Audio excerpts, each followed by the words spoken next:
exercícios, né? Isso, exatamente isso. Então, a gente vai falar um pouquinho desse conceito de dor cervical crônica, como é que ela se apresenta com seus aspectos mecânicos e como é que a gente pode atuar diante dessa situação em relação a esses pacientes crônicos com a terapia manual associada à relação de exercícios. Então, eu trago algumas referências, né, bibliográficas aqui, trago alguns artigos recém-lançados com algumas técnicas vinculadas à terapia manual. Lembrando aí que o Dr. Marcel, ele é docente também lá na Faculdade de Anatomofisiologia, né? É formado pela Escola Baiana de Medicina, tem vários cursos, como, por exemplo, cursos do Barral Institute, curso do Método Busquet, cursos de Mulligan avançado, né? Curso de Maitland. Então, assim, uma bagagem gigante. Cada formação dessa daí é um investimento de tempo, né? É muito esforço, a gente reconhece aí os seus resultados, por isso que a gente convidou para falar um pouco sobre esse tema aí que tu domina tanto, e estamos aqui para o que precisar, viu, Dr. Marcelo? Joia, joia. Eu que agradeço, primeiramente, quero parabenizar ao Crefito 14, né, por criar esse primeiro congresso de fisioterapia, osteopatia e terapia manual. Queria parabenizar, eu vi aí no site também, que hoje é o dia do osteopata, é isso, né? Dia 3, então parabenizar todos aí, né, que praticam essa técnica da osteopatia, tá? E agradecer, Raul, a você, um amigo, e a fisioterapia me deu ao longo desses longos caminhos que nós andamos aí realizando cursos, formações, né? Começamos lá em Recife, seguimos para São Paulo, agora você fugiu de Florianópolis. Eu acho que vou ter que te resgatar aí de volta, né, para o processo. Verdade, tive um Muito probleminha aqui obrigado. familiar, meu filho, né, naquela época, mas vou ter que resgatar mesmo esse curso aí, época do Barral. E, mas é isso aí. Um Então, abraço. é uma satisfação imensa estar com vocês. Pode ter certeza que é uma honra. E outra, viu? Você me deu uma missão de peso aí, porque está do lado desses caras aí que vocês convidaram, né? Você, muitos foram meus colegas em alguns cursos, né? O William, o Jânio, Jorge Vieira é um cara que eu indiquei para vocês, vocês vão gostar bastante em relação a toda a parte organizacional, toda a parte administrativa em relação à fisioterapia. A gente tem que potencializar uma outra asa também, não é só da formação, mas da gestão. Então, vocês vão gostar bastante, fiquem atentos. Então, José Dutra, Paulo Bastos, Ave Maria. Eu estou com ele nos próprios cursos dele, eu acho que já estou na formação continuada. Mas vamos lá, muita gente boa aí com vocês A palestra nessa. do Josemir Dutra está sendo muito aguardada, viu? Oi? A palestra do Josemir Dutra também está sendo muito aguardada. O cara é fenomenal, é fera. Aí eu quero pedir também aos participantes aí que deixem, à medida do possível, muitos já começaram a colocar, né? Mas que deixem o nome completo que a gente está fazendo na lista de presença, tá? E no mais aí, boa palestra para todos. Beleza, podemos começar então? Podemos. Então vamos lá. Vou compartilhar aqui a tela com vocês. Eu preciso com o anfitrião aí, o Rodrigo, não é isso, Amorim? Permita aí o compartilhamento de tela. Liberado, doutor. Perdão. Pronto. Obrigado, Rodrigo.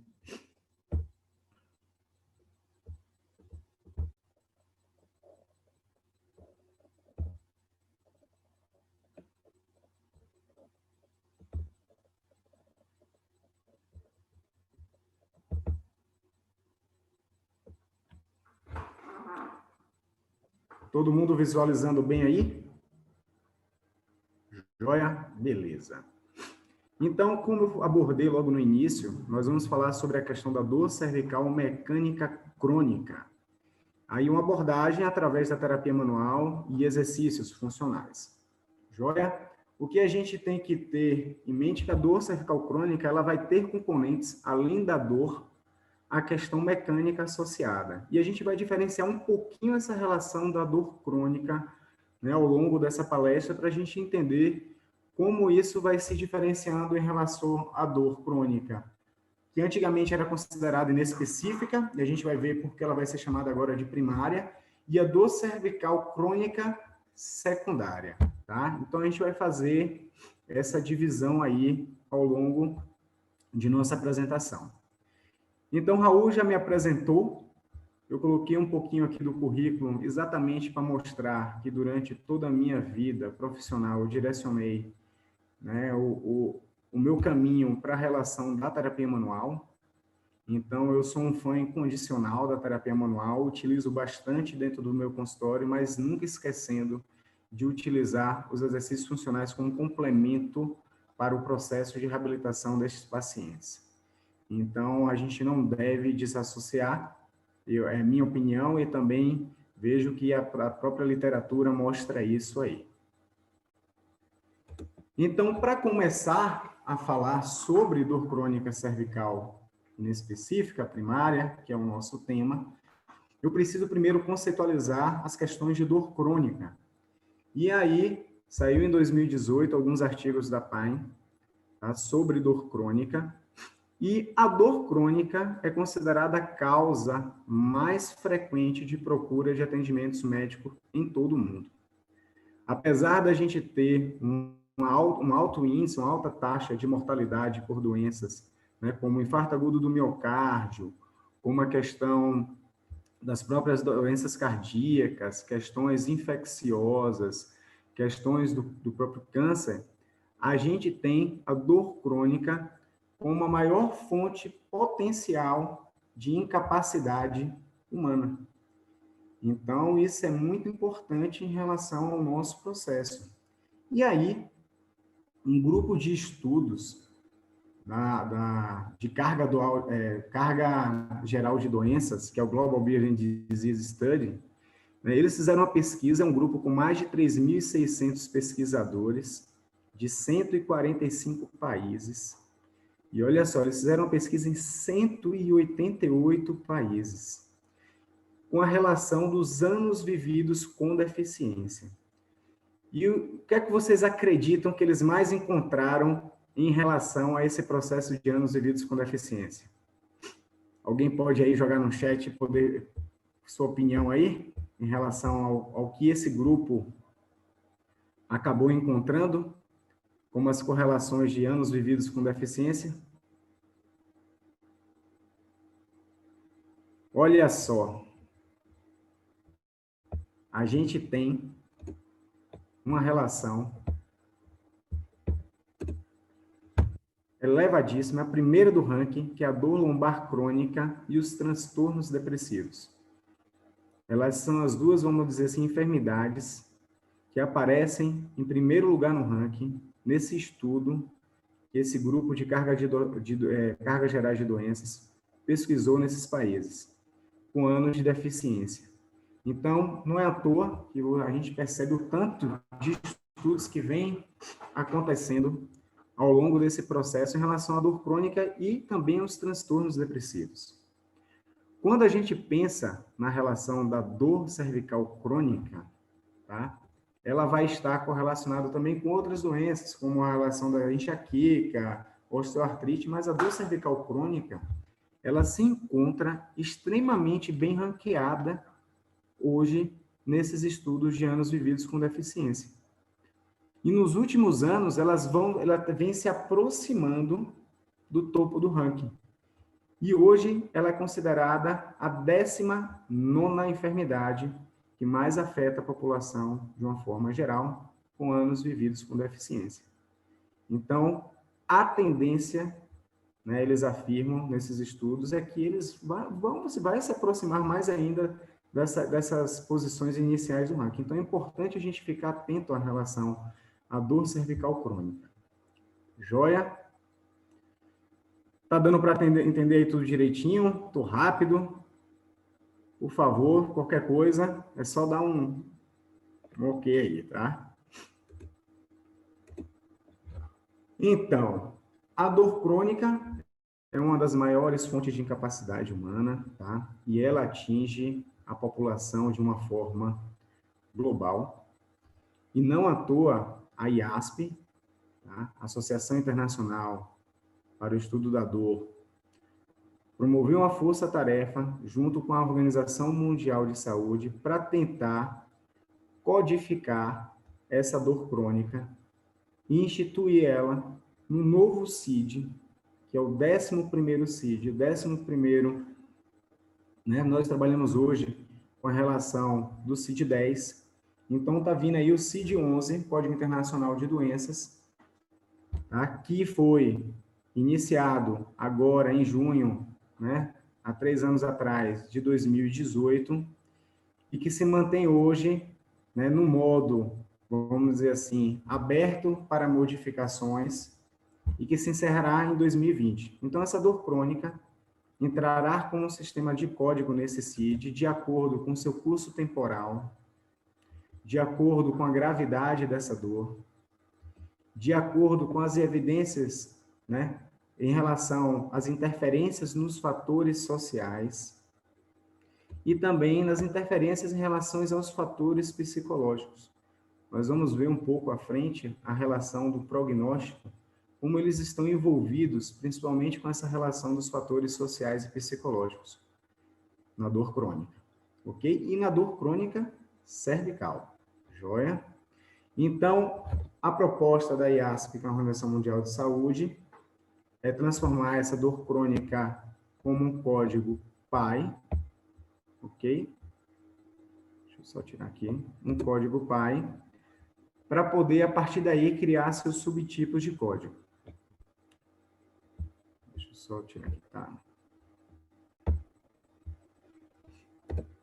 Beleza? Então, aqui a gente consegue visualizar como essa dor crônica ela foi subdividida em outros tipos, né, em subtipos.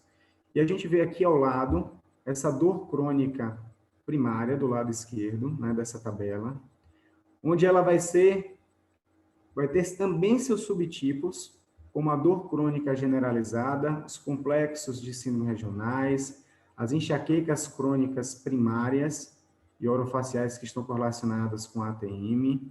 Nós vamos ter também a dor visceral crônica primária e aqui a dor visceral músculo-esquelética primária, tá? Já do lado direito, a gente vê a outra subdivisão nas questões de dores crônicas secundárias. Então, vem relacionada ao câncer, as dores crônicas relacionadas aos traumas, aos pós-cirúrgicos, a dor neuropática, as enxaquecas crônicas secundárias e as dores orofaciais secundárias. Temos aqui também as dores viscerais secundárias e as dores musculoesqueléticas crônicas secundárias. Então, quando a gente determina a questão dela ser primária, ela não tem um fator, né, vamos dizer assim, que interfira na relação dela. Por exemplo, a dor crônica musculoesquelética secundária, ela é secundária a algo. Tá? Se ela não for secundária a algo, ela se torna uma dor crônica primária. Então, essa é a proposta da IASP, junto com a Organização Mundial de Saúde, em subdividir essa dor crônica em códigos, para inserir dentro desse novo Código Internacional de Doenças.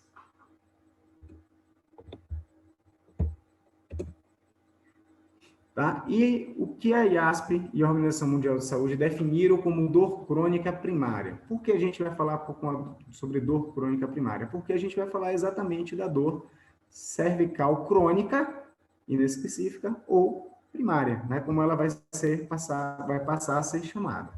Então, essa dor crônica primária, ela ficou definida de acordo com a dor que persiste ou recorre por mais de 3 meses, uma dor que pode ser em uma ou mais regiões anatômicas do corpo.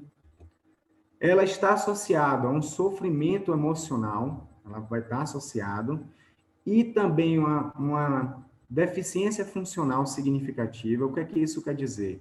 Que quando a gente fala em relação ao sofrimento emocional, a gente vai falar sobre questões de estresse, de irritabilidade, de raiva, tá? De tristeza.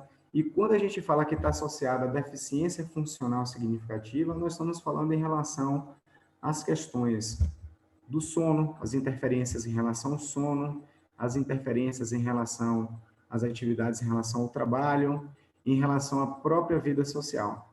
Um exemplo claro disso é quantos pacientes, né, nossos, às vezes deixam de viajar, né, de se reunir, porque já ficam com o pensamento, com a crença de que naquele momento que eles estão naquele lugar, vão sentir algum tipo de dor, não vão aproveitar, então acaba que essa dor crônica primária, ela pode estar muito correlacionada com esse sofrimento emocional e essa deficiência funcional significativa. E os sintomas não são mais bem explicados por outro diagnóstico. Como a gente falou, se esses sintomas forem melhores explicados por outros diagnósticos, elas vão deixar de ser uma dor crônica primária para passar a ser uma dor crônica secundária a algo. Joia? Tranquilos? E aqui a gente tem essa dor crônica primária com seus subtipos, onde a gente vai ter aqui a dor crônica generalizada primária, que está correlacionada com a fibromialgia, hoje tão presente, as síndromes de complexo regional, as dores, as enxaquecas crônicas e dor orofaciais, então aí estão as dores de cabeças tensionais, dor migrânea, tá? Vamos ter algumas disfunções temporomandibulares envolvidas nessa relação. E nós temos aqui também, como subtipo da dor crônica primária, a dor crônica primária visceral. E aí é um campo, né, Raul, que você cai em cima aí desse campo, você deve falar bastante aí. O Paulo vai também falar bastante, a gente tem alguns, né, pesquisando sobre a dor torácica funcional, que vai estar relacionada exatamente com a dor epigástrica, a síndrome da dor epigástrica. Então, o próprio Paulo Bastos com José Cândido, lá de Recife, estão estudando bastante sobre essa relação. E aí vamos ter Raul, Paulo Bastos, falando bastante sobre essa correlação dessa dor crônica primária visceral com a relação do síndrome do intestino irritável, né, a dor abdominal crônica primária. Então, aí vai ficar na mão desses estudiosos aí. E temos também, eu acho que muito bem já definida pela fisioterapia, a atuação sobre essas dores crônicas primárias em relação à bexiga e em relação à pelve, né, onde a gente tem a fisioterapia pélvica bastante atuante, com bastante já evidências em relação às suas ações. Então, fiquem atentos, né, levantem as orelhas, como a gente brinca aqui, sobre essas outras relações aqui que vão ser comentadas ao longo desse congresso. E para a gente aqui, agora, nesse momento, a gente vai falar da dor crônica primária musculoesquelética, esse primeiro item que está correlacionado com a dor crônica cervical primária, que apresenta estes aspectos mecânicos e o próprio aspecto da dor. Outra coisa bastante importante para a gente ficar atento é que, em relação à dor cervical, surgiu também uma força-tarefa, né, que foi formado entre o Comitê Diretivo da Década Óssea, junto com a Organização Mundial de Saúde, para formar essa força-tarefa sobre dor cervical. Então, The Task Force Neck Pain foi essa força-tarefa para dor no pescoço, né, dor cervical, que foi criada com que intuito? Exatamente poder orientar, né, os indivíduos que já apresentam essa dor cervical, tá, para que ela não se cronifique, para que oriente, né, a relação de seus conceitos, que dê um direcionamento, e para aqueles também que têm a probabilidade de desenvolver, né, esses fatores, tá? Então, foi criada essa força-tarefa, e essa força-tarefa, ela se difere um pouquinho em relação a alguns aspectos de como se denomina algumas relações da dor crônica, que a gente vai ver daqui a pouco em relação à IASP, joia? E também vai servir como um direcionamento na busca por diagnóstico, na busca por tratamento destes pacientes, né, que apresentam ou têm uma tendência a apresentar uma dor cervical. Então, quando a gente classifica essa dor cervical crônica primária, nós vamos ter uma diferença em relação às questões da IASP, né, com essa força-tarefa da dor no pescoço. Então, a gente tem uma relação de mudança na delimitação. Então, a IASP, ela delimita essa dor cervical primária crônica, ou inespecífica, como chamamos hoje, né, da linha nucal superior até a relação do processo espinhoso de C7, pegando toda essa região posterior da cervical. Quando a gente fala da força-tarefa, né, em relação ao pescoço, a gente vai ter uma maior área evidenciada, também pegando da linha nucal superior, só que aí, a partir daí, pega parte das espinhas da escápula, pegando também uma relação do acrômio e da fúcula external, pegando uma parte da região lateral de pescoço. Tudo bem? Então, isso é importante porque muitos dos estudos, eles podem utilizar como base essas duas relações, tanto a relação da IASP e dessa força-tarefa de dor no pescoço. Então, é importante a gente entender essa relação de delimitações e de conceitos.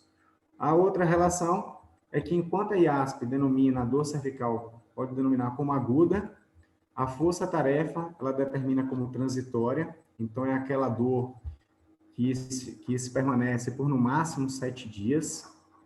A gente vai ter classificado pela IASP como subaguda, enquanto a força-tarefa, ela coloca como curta duração, é aquela dor que permanece por menos de 3 meses.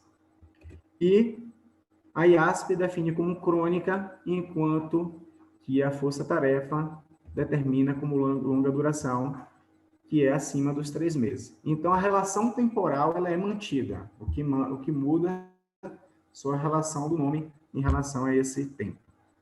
Joia? E a relação da área de localização dessa dor cervical. Então, a gente tem aqui, né, eu criei esse esquema para vocês entenderem que a dor cervical crônica ela vai ser dividida em primária e secundária. Então, ela pode ser secundária, dor de cabeça, distúrbios, né, da articulação temporomandibular, entorses, distensões, fratura, tumor, doenças infecciosas, artropatias inflamatórias, a própria fibromialgia. Então, você tem uma série de fatores que criam, né, que possibilitam o surgimento dessa dor cervical crônica. Então, ela se torna secundária a partir daí. E a primária é uma dor inespecífica, e o que a gente traz aqui é essa relação, como eu já bati, na relação da dor e da característica da dor e da relação mecânica, onde você apresenta mudança na amplitude articular, rigidez articular, e a gente vai ver como tudo isso vai acontecer. E aí vem uma pergunta. Por que falarmos sobre esse tema? Tá? Primeiramente, porque a gente viu que a dor crônica é uma fonte primordial de incapacidade e sofrimento humano. Tá? E segundo, que a gente viu que naquele estudo da carga geral de doenças, você tem um aumento do número de pessoas em relação a essa dor cervical crônica. Então, é importantíssimo a gente direcionar a nossa atenção para estes pacientes. Além disso, o que é que as estatísticas nos mostram? Então, essa revisão, essa guideline de 2017 sobre dor cervical, ela mostra que 22 a 70% da população vai apresentar um episódio de dor cervical na vida. Então, é um número bastante elevado, e essa revisão ela também mostra que também existe uma tendência desses valores aumentarem, tá? Então, essa foi a última revisão sobre dor cervical. Informo que 30% desses pacientes vão se tornar crônicos e que 5% eles vão ficar incapacitados. Então, vocês imaginem o que é que isso vai nos custar lá na frente, tá? Além disso, ó, eles já representam hoje 25% das consultas ambulatoriais da fisioterapia, né, nos consultórios de fisioterapia.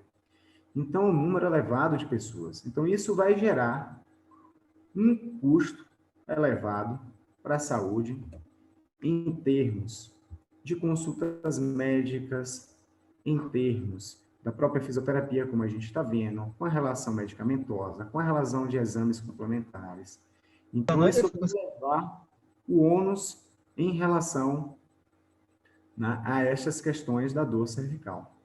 Além disso, a gente percebe que esses pacientes crônicos começam, né, os próprios estudos, a revisão mesmo mostra que a gente começa a ter, né, uma ausência desses pacientes em relação ao trabalho, ao seu trabalho, e vocês imaginem também quanto isso tem em perda de dinheiro, tanto a nível público, em relação à funcionalidade desse trabalhador, quanto a nível privado. Então, a gente vai ver que há uma tendência em ter um aumento contínuo desses pacientes, né, no caminho que a gente está hoje. Joia? Quando a gente fala dos fatores de risco para dor no pescoço, né, para dor cervical crônica, aqui a gente vai ter algumas coisas interessantes. Nós vamos ter os fatores que a gente fala que eles não se modificam. Então, a idade, normalmente, a idade são os adultos entre mais ou menos aí 39 a 55 anos, é a média. O sexo mais predominante em sexo feminino, né, nas mulheres. E de caráter também genético tem uma predominância, são fatores que não são modificados. Quando a gente observa, tá, nesse artigo aqui de fatores de prognóstico em relação a esses pacientes de dor cervical crônica, tá, e o que a própria década óssea nos mostra em relação a essa força-tarefa da dor cervical. E olha que interessante. O que é que são modificáveis? Ou seja, olha o que interfere, olha os fatores de risco que nós temos. Tabagismo, exposição à poluição ambiental, participação em atividades físicas, demandas quantitativas de trabalho, baixo apoio social no trabalho, fatores psicológicos, por exemplo, como a depressão. Isso nos cria uma pulga atrás da orelha. Por quê? Cadê os fatores estruturais como fatores de risco para essa dor cervical? É mínimo. Ou seja, relações comportamentais de exposição são fatores de risco maior do que alterações a nível da estrutura cervical. Então, o quanto isso aqui pode interferir, né, nos pacientes para aumentar sua cronicidade, para incluir esses pacientes dentro, né, dessa escala de dor cervical crônica. Tá? Então, a gente tem que ficar um pouco atento a relação a esses fatores. A gente vai ver, ao final, uma revisão sistemática de jovens adultos, né? Eu vou falar lá na frente, o quanto alguns parâmetros passam a ser direcionados para estudo e que não tem nada a ver com relação às questões estruturais, e sim a essas questões comportamentais, as questões sociais, tá? De exposição, ambientais. Então, a gente tem que ficar muito atento a esta relação. Joia? Quando falamos de prognóstico, a origem aí continua, né, da dor cervical crônica primária, ainda obscura, multifatorial, como a gente viu ali, com os fatores, né, de risco. E olha só, interessante também, quando se fala em um bom prognóstico, nós falamos numa idade jovem. Beleza. Quando nós falamos, porque você passa a partir da idade jovem, pode apresentar algumas relações de dor cervical aguda, mas essa cronicidade, né? Se o paciente é jovem, ele tem um melhor prognóstico em relação a isso. Mas se ele já apresenta episódios anteriores de dor cervical anterior, você tem um pior prognóstico. E olha só, irritação está como um prognóstico ruim, preocupação, frustração, ainda vem aí ansiedade, que eu não coloquei. Então, a gente entra também nessa relação onde o prognóstico ruim está correlacionado com outras questões e não a questão estrutural.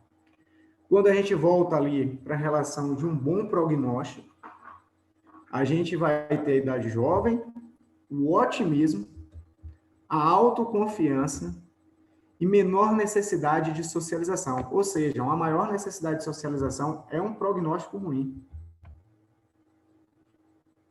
Então, vamos imaginar agora como é que nós estamos no meio de um processo desse de pandemia há quase 2 anos, muita gente limitada socialmente, né? Muita gente sem praticar atividade física, já que a prática de atividade física aqui significa um bom prognóstico. E se a gente fala que a dor crônica ela é maior, classificada, né? Com a dor persistente acima de 3 meses, nós já estamos há quase 2 anos dentro de uma pandemia. Quantos pacientes crônicos, né, em potencial já não estão aí dentro de suas casas? Né? Ansiedade, né, como um fator ruim. Então, imaginem o que vem daí para frente. Então, a gente abre uma lacuna aí importante para que futuras pesquisas comecem a iniciar estudos em relação exatamente a esse tempo agora que nós deixamos com esse processo aí da Covid-19. Então, é algo para a gente pensar. Tá? E assim, como é que esses pacientes eles são incluídos, né, nas avaliações, nas inclusões em relação aos estudos, tá? Para poder haverem as pesquisas, para a gente ter esses resultados que nos mostram. Então, os pacientes de dor crônica, normalmente, para incluir eles nos estudos na doença cervical crônica primária, eles seguem alguns questionários, algumas avaliações aplicadas. Então, eu selecionei aqui o que a gente mais viu em relação à revisão sistemática, em relação a alguns estudos randomizados, e o que é que se apresenta mais? Um questionário de desempenho funcional. O que é que a gente tem aí com a alta validação? Esse índice de incapacidade do pescoço, que é a sigla NDI, tá? E o que é que ele avalia? Ele avalia 10 questões, é um questionário simples, respondido, né, de forma até rápida pelo paciente, né, pelo indivíduo. E é um questionário onde você tem 10 itens e desses 10 itens você tem 5 opções. Esse questionário aborda o quê? A dor, cuidados pessoais, levantamento de peso, leitura, dores de cabeça, concentração, trabalho, recreação, direção, o dirigir, tá? E o sono, tá? Deixa eu explicar como é que isso ocorre. Em cada um desses itens, nós temos 5 subitens, avaliado de 0 a 5, ou seja, como nós temos 10, são 50. Quanto maior for a pontuação, maior é o índice de incapacidade do pescoço. Então, eu vou dar um exemplo aqui. Eu estou com algumas aqui, por exemplo, a relação ao trabalho. Vou dar um exemplo aqui. Se posso trabalhar o quanto eu quiser, então, em relação ao trabalho, aparecem esses subitens. Posso fazer somente o meu trabalho. Eu não consigo fazer mais meu trabalho. Então, vem estas questões associadas ao trabalho, onde a pessoa vai pontuando em que ela se categoriza ali dentro do processo. Quando fala do levantamento de peso, se ela consegue levantar peso sem dor, se ela consegue levantar o peso por pouco tempo, né? Se ela não consegue mais levantar o peso e carregar, então você tem todas essas questões sendo avaliadas nesse questionário. Joia? Então, como eu falei, quanto maior tiver na escala, maior a incapacidade, o índice de incapacidade do pescoço. Esse é o principal item que eles utilizam, tá? De desempenho funcional. Dentro das escalas de dor, nós temos a escala visual analógica, acho que todo mundo conhece, né? Uma linha de 10 centímetros, marcando numa extremidade a questão de zero dor, né? Ao final do insuportável. E temos também a escala de avaliação numérica de 0 a 10, onde ela determina menor dor 0, maior dor 10. Joia? Quando nós falamos de escala semântica da dor, esse é um questionário de dor de McGill simplificado, é o que mais se utiliza, então é esse FMPQ, que ele fala sobre as escalas semânticas da dor, é como esse indivíduo sente essa dor, é a percepção desse indivíduo em relação à dor. Então, aqui uma tabela mostrando se essa dor é em fisgada, se é em puxão, se é em torção, se é em calor, queimação, fervente. Então, a gente vê aqui que tem diversas categorizações em relação a como esse paciente ele sente essa dor, né? Coceira, ardor, ferroada. Tá? Então, essa escala simplificada é muito utilizada para poder descrever esse sentimento em relação à dor. Quando a gente fala no estado psicossocial, então aí a gente está falando de um questionário SF-36, importante até para avaliar questões depressivas, tá? Então aqui a gente tem uma parte desse questionário. Então, como é que você sentiu, né? Nas últimas semanas, sentiu com muita energia, deprimido, estafado, feliz? Então, aqui é só para trazer um exemplo de como esse questionário aborda. Em relação à amplitude articular, nós temos, né, os estudos utilizando para a classificação, para mensurar isso aí, a relação tanto da goniometria como do Cron, que é um aparelho que é utilizado para medir a amplitude cervical, tá? A amplitude ativa cervical. Então, a gente tem aqui uma imagem deste aparelho, tá? Uma forma frontal, então a gente consegue ver que ele tem uma relação parecendo uma bússola, né? À frente, temos duas laterais e uma superior. E com isso a gente consegue mensurar toda a relação de amplitude articular, os movimentos de rotação, de inclinação, de extensão, de flexão. Então, eu trouxe um videozinho aqui para vocês visualizarem, né? Se alguns não conhecerem, é esse aqui, o aparelho. Então, à medida que faz a rotação, você tem um deslocamento, né, dessa seta vermelha em relação ao ângulo. Então, aí é em relação à rotação, mas vocês observem que anterior e nas vias laterais nós também temos, né, esses mesmos dispositivos para poder fazer as medições.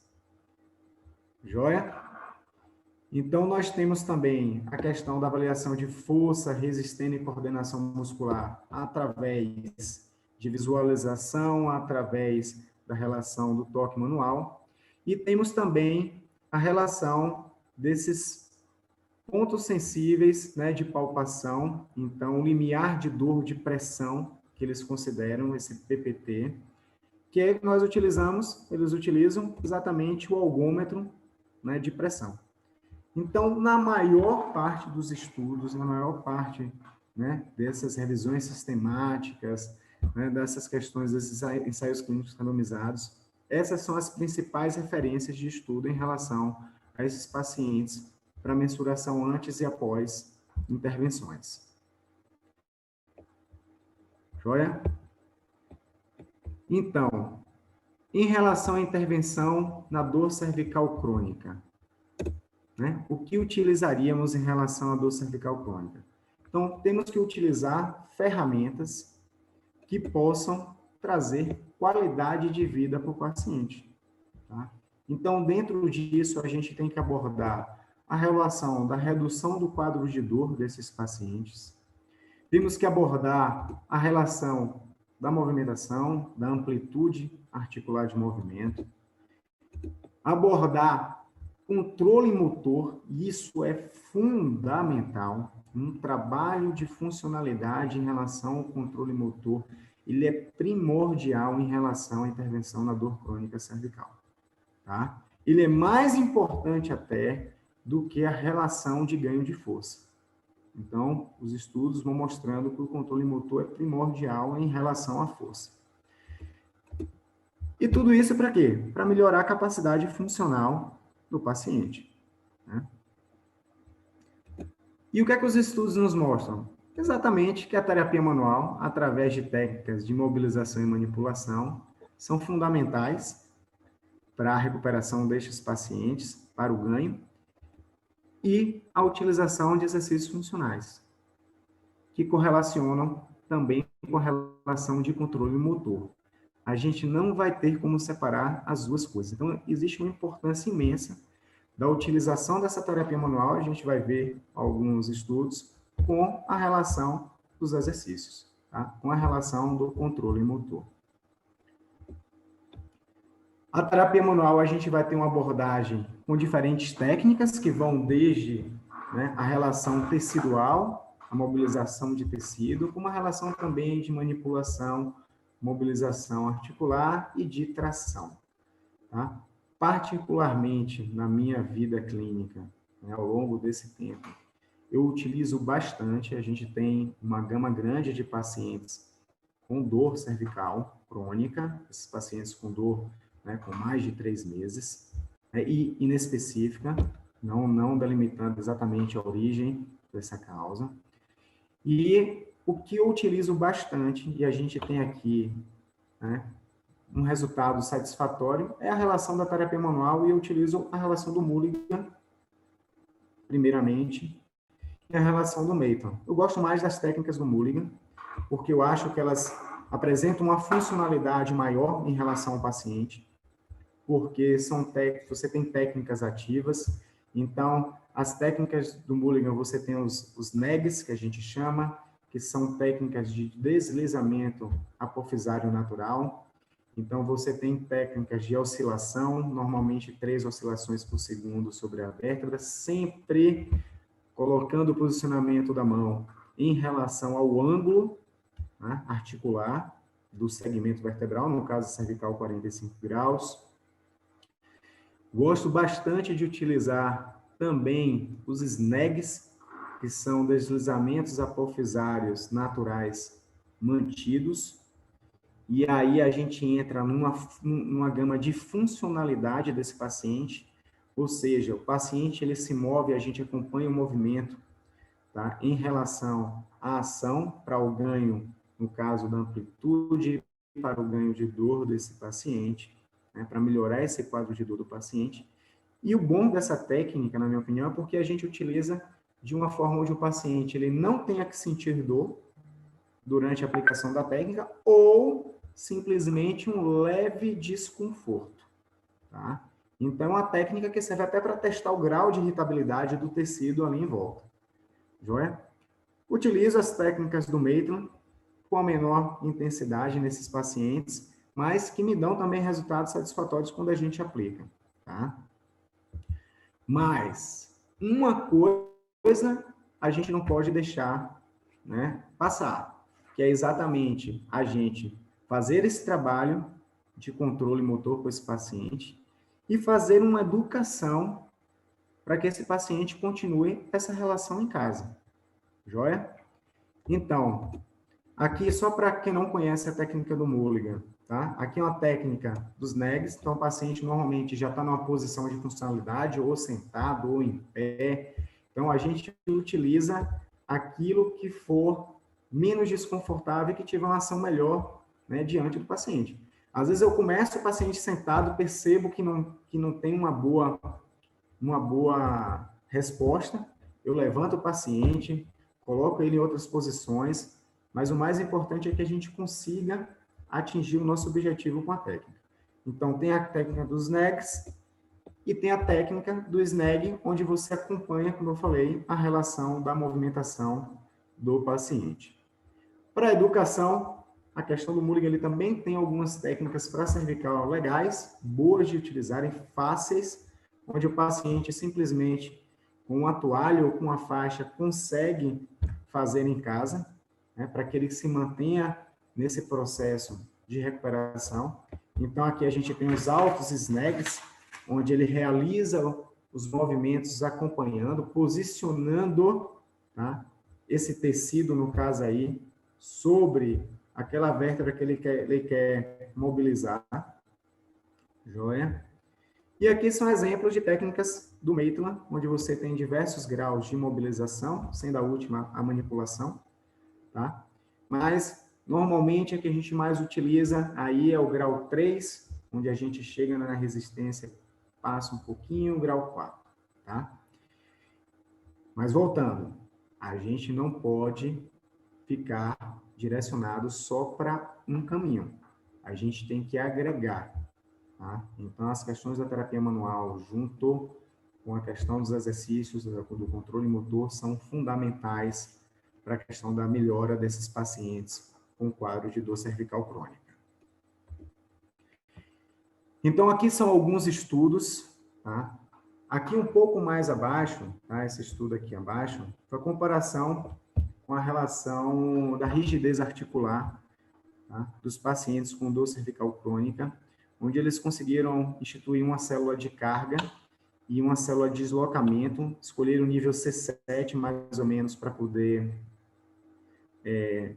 ser o ponto de ação, exatamente porque tinha menos tecido mole, né, manteram a estabilização da cabeça e fizeram técnicas, né, para poder ver o quanto se mobilizava e perceberam que os pacientes com dor crônica, em relação aos assintomáticos, tinham 28% de menos mobilidade, ou seja, eram 28% mais rígidos em relação aos pacientes assintomáticos. Tá? Então, mostrando o quanto a rigidez articular é presente também nesses pacientes crônicos.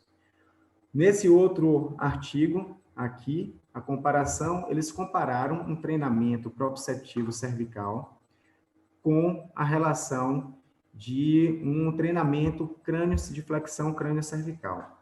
Então, é um estudo randomizado, né, utilizaram 28 indivíduos, baseado em outros estudos, e o que eles avaliaram, na verdade, eles incluíram esses pacientes, foram os pacientes que eles perceberam um distúrbio sensório-motor, uma alteração em relação ao movimento, né, de crânio cervical, tá? Então, a relação alta da cervical, da mobilidade cervical alta em relação ao crânio, com a relação desses músculos flexores superficiais e flexores profundos. Então, o índice de incapacidade cervical foi utilizada, tá? Os pacientes eles estavam numa faixa etária de 18 a 55 anos e eles avaliaram também a questão da sensibilidade local em relação à dor. Então, utilizaram um teste de flexão crânio-cervical para poder perceber essa relação, esse distúrbio, né? Utilizaram essa escala do índice de incapacidade cervical, usaram também a escala do limiar de ponto de pressão e a escala visual analógica da dor. Tá? Eles fizeram algumas mensurações, pré-sessão, pós-primeira sessão, primeiro mês após o início e 2 meses após. O que é que consistia esse estudo? Né? Eles fizeram um treinamento, né, com o grupo, né, da flexão crânio-cervical, utilizando o stabilizer, tá? Uma relação de pressão para poder gerar uma pressão com a movimentação e sendo educados em relação a essa movimentação. A partir do momento que eles conseguiam fazer dentro de um processo, né, pré-determinado, outros movimentos eram associados. Em relação aos outros pacientes do outro grupo, em relação ao treinamento proprioceptivo, eles delimitaram alguns movimentos onde havia uma fixação do olhar e somente movimentação da cabeça com direcionamento do olhar, utilizaram também um capacete com tipo um laser point para poder fazer esse treinamento. E após a primeira avaliação e primeira sessão, esses pacientes foram solicitados a realizar essas sessões 2 vezes por dia, por 2 meses, durante 20 minutos. O que se descobriu, na verdade, foi o seguinte em relação a isso. Houve a melhora de todos os índices, tá? Não havendo diferença, muita diferença entre as duas relações, os dois grupos de estudo. A única coisa que mudou um pouco foi a relação da questão da mobilidade em relação aos pacientes que fizeram treinamento crânio-cervical, tá? Com essa mobilidade da flexão crânio-cervical. Joia? Então, não houve muita diferença, mostrando a importância desse controle motor no ganho. O grande problema é que a gente tem uma amostra de poucos indivíduos, tá?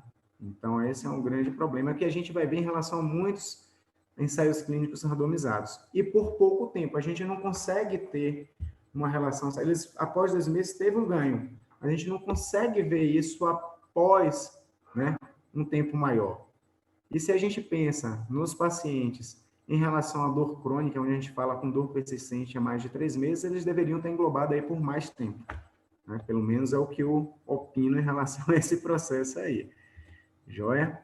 Nesse outro artigo, né, foi a inclusão da terapia manual associada, né, a um grupo associado aos exercícios funcionais e um outro grupo só de exercício, tá?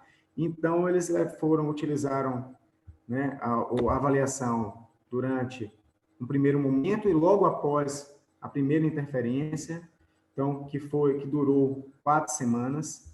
Então, depois, uma segunda avaliação após 3 meses e uma outra avaliação após 6 meses. Então, foi um estudo um pouco mais longo do que o outro. Então, eles também utilizaram, tá? Desculpa. Eles também utilizaram a relação em um grupo, a questão, isso aí foram mais ou menos, foram 58 indivíduos, tá? Foram divididos em 29 indivíduos para cada grupo.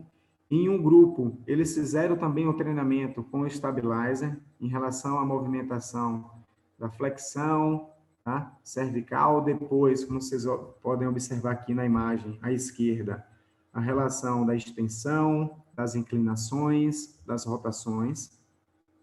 Eles não levaram esse equipamento para casa, mas foram treinados para que permanecessem realizando essa atividade também. E, além disso, foram utilizadas técnicas, né, de mobilização em relação a estes pacientes, enquanto o outro grupo só recebeu as técnicas, né, em relação aos exercícios. E um detalhe que a gente vê aqui é que também houve uma evolução ao longo do tempo, ao longo dessas semanas, dessas 4 semanas, com a relação ativa utilizando resistência, principalmente para o lado mais comprometido em relação à ADM.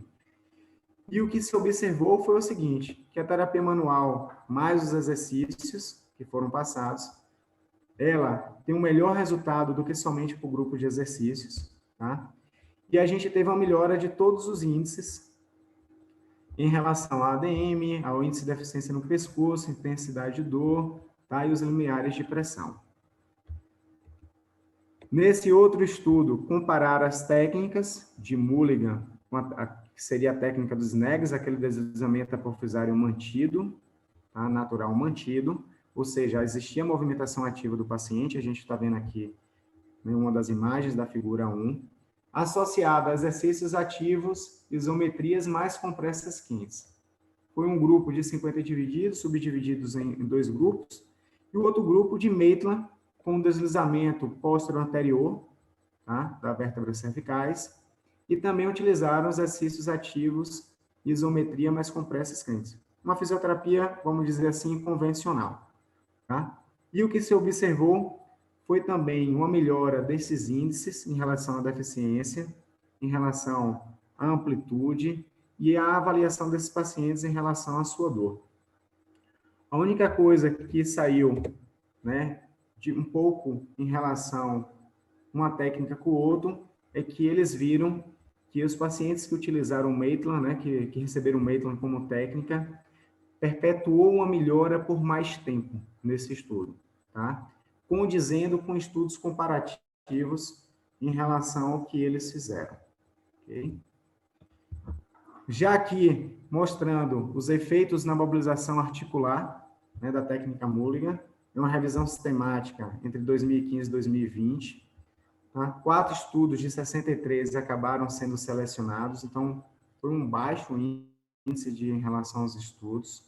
E o desfecho em relação ao estudo era a dor, né? Os SNEGs e os altos SNEGs, como é que essas duas técnicas iriam repercutir. Tá? E também houve uma melhora em relação a todos os questionários em relação ao índice de deficiência no pescoço, em relação à dor e também em relação à sensibilidade local à pressão. Então, eles colocam o Mulligan como uma boa técnica. Agora sim, dentro dessa revisão sistemática, nesses estudos, tinha também acho que eram 2 estudos associados a questões de algumas relações educacionais em relação a outras atividades funcionais e não somente aos CEFs e SNEGs. Então, é uma amostra muito pequena para a gente ter, né, uma evidência forte em relação a este processo aí. E nesta revisão sistemática em relação aos exercícios, né, e a terapia manual, ela foi realizada entre os anos 2000 e 2015, né, 121 ensaios foram utilizados, ou foram buscados, e 23 foram utilizados, e eles perceberam o seguinte: o que é que nesses ensaios tinham? A terapia manual, utilizando manipulação, mobilização, seja ela articular ou de tecidos moles, a junção das duas, tá? E a mobilização com movimento, que eram os SNEGs. E aí, eles compararam, por exemplo, a manipulação, os estudos, esses ensaios clínicos randomizados que estavam dentro dessa revisão sistemática, eles compararam a manipulação como, por exemplo, a mobilização de tecidos moles e com a utilização da técnica de manipulação e mobilização. Compararam a relação da manipulação cervical e torácica, a nível cervical, a nível torácico, tudo evidenciando aquelas mesmas questões, né? O índice de incapacidade, a questão analógica em relação ao visual da dor, a questão da relação do limiar de pressão de dor. Então, eles também verificaram a relação dessa utilização das técnicas manuais com uma relação de sem tratamento, né, com o grupo placebo. Utilizaram as técnicas utilizando associado infravermelho mais exercícios, com a questão de somente exercícios, as técnicas de mobilização a nível sintomático, com também técnicas de mobilização a nível assintomático, e também a relação da terapia manual com a relação de reabilitação ativa. No frigir dos ovos, né, o que é que eles conseguiram observar?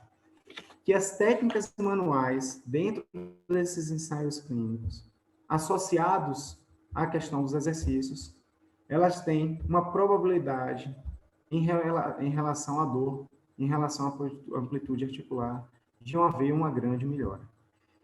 Então, a todo momento, em todo artigo, né, que a gente vê, que a gente pesquisa, que a gente, né, começa a estudar, a gente vê que a terapia manual ela sempre vai estar para um melhor resultado associado a esses exercícios funcionais, seja ele de controle motor, né, seja ele como os altos SNEGs. Então, a gente não deve, a nenhum momento, deixar de associar essa relação da terapia manual com a parte dos exercícios funcionais. E essa revisão sistemática, tá? Ela tentou mostrar, na verdade, tá? A questão dos fatores de risco de dor cervical para jovens adultos. Então, olha só, mais de 4.527 artigos foram pesquisados, 6 entraram em critério de elegibilidade, e eles encontraram mais de 56 fatores, ou seja, não houve uma definição, uma coerência em relação a esses, né, fatores de risco como um prognóstico, né, mais direcionado para a relação dessa dor em jovens adultos. tá? E esses jovens, essas revisões, ou essa revisão, ela pegou estudos randomizados que estavam correlacionados com adultos jovens entre 18 e 29 anos, tá? E o que mais me chamou a atenção na relação dessa revisão sistemática, na verdade, foi o que eles, né, abordaram no final, falando que estudos futuros precisam cobrir outros fatores de riscos importantes em potencial, refletindo as tendências atuais. Esse é um artigo de 2020, tá, do ano passado, e os aspectos dos adultos jovens. Olha só que interessante.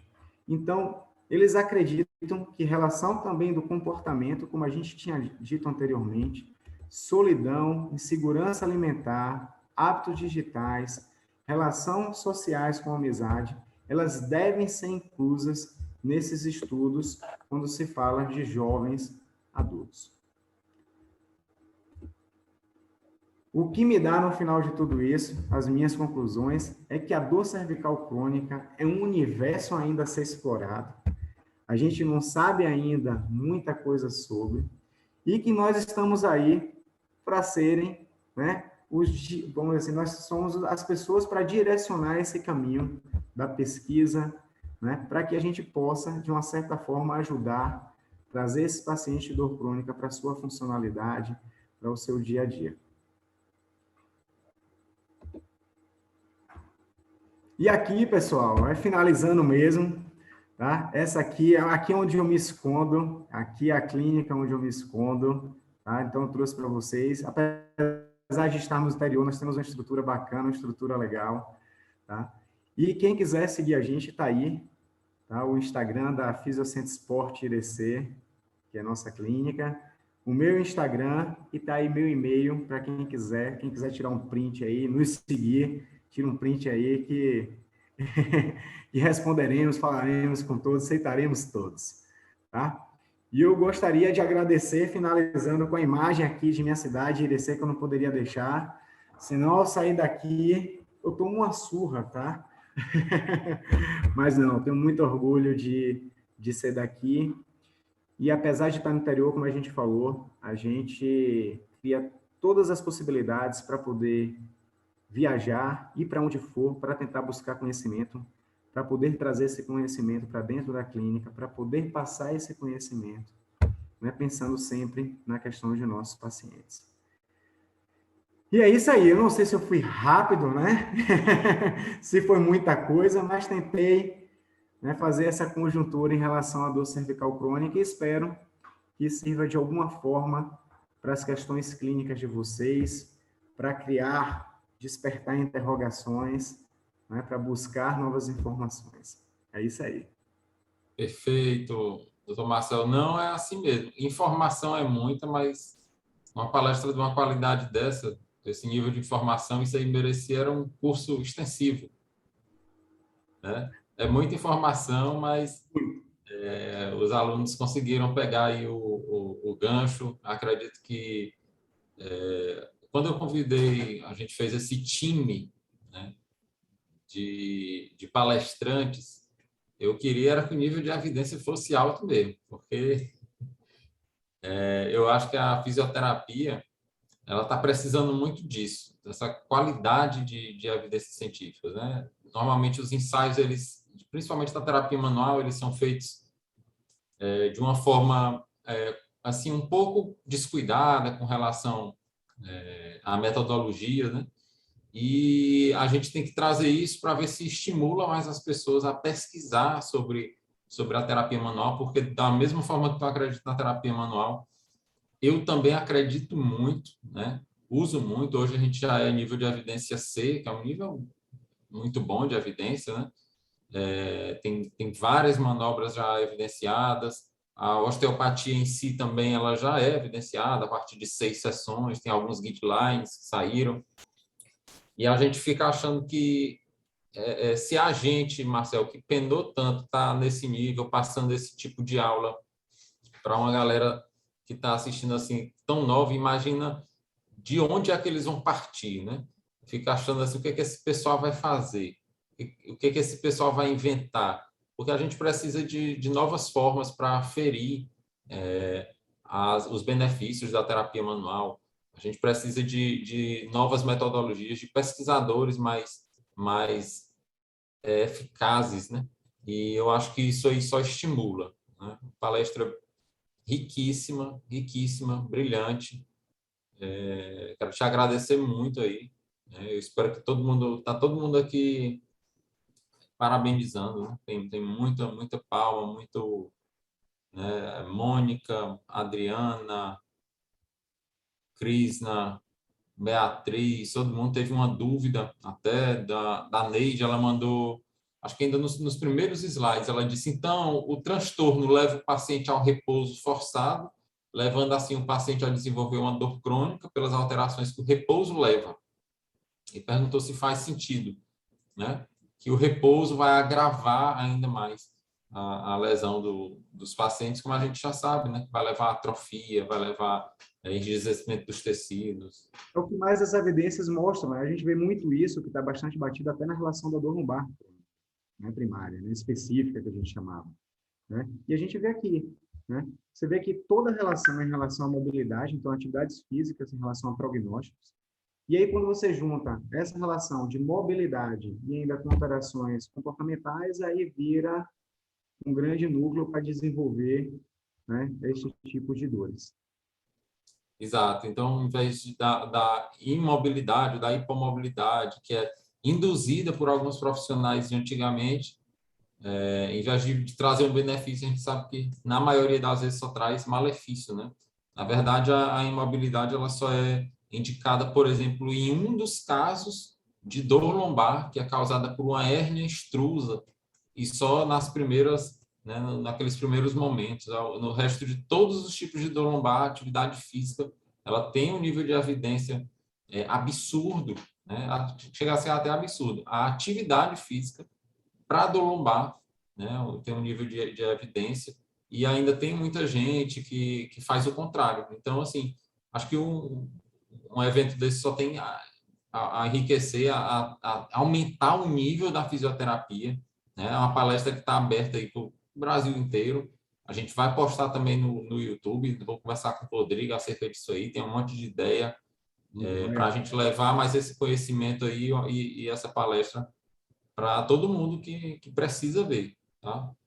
A clínica linda, gostei também da cidade, para que cidade bonita. Quem vê assim diz que é da praia, né? E não é, é Pois na é, montanha. tiraram os cactos e botaram essas palmeiras aí, mas ficou bonita. Bonita cidade, gostei. Marcelo, quero agradecer aí, viu? Me dar uma boa noite em nome de todo mundo aqui que está presente. Eu acho que não surgiram mais dúvidas, mas palestra muito elogiada, como eu já tinha certeza que ia ser. Agradecer aí sua paciência, sua participação, seu empenho, viu? Eu que agradeço, Raul, né? E assim, eu acho que a única coisa, uma coisa boa que a pandemia trouxe foi a relação dessa possibilidade de estarmos em lugares distantes. Houve um desenvolvimento dessa, vamos dizer assim, dessa tecnologia para que a gente possa se comunicar. Então, conseguir trazer pessoas, como você falou, do país inteiro para eventos é fundamental, né? Olha para isso aí, quantos participantes tinham? Você falou no início, ontem, 200 e... Eles chegaram a se inscrever 238 pessoas. Pois é. Então, assim, você consegue trazer palestrantes, você consegue trazer, né, as pessoas para o congresso. A única coisa ruim é que você não tem aquele calor humano que a gente tem, né, nos eventos.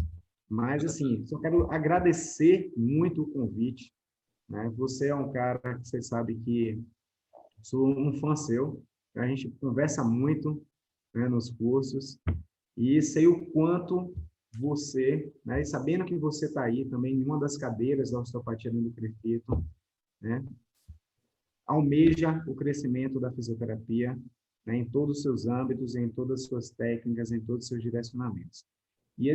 Assim, o que vocês estão trazendo é uma vamos dizer assim, disciplinaridade em relação aos temas, né?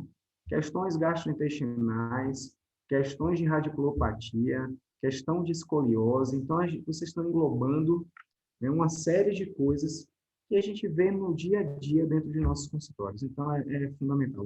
Vocês, o Prefeito 14, estão de parabéns diante disso tudo. Eu que agradeço, né, o convite, e é uma honra, como eu falei no início, estar aqui com vocês.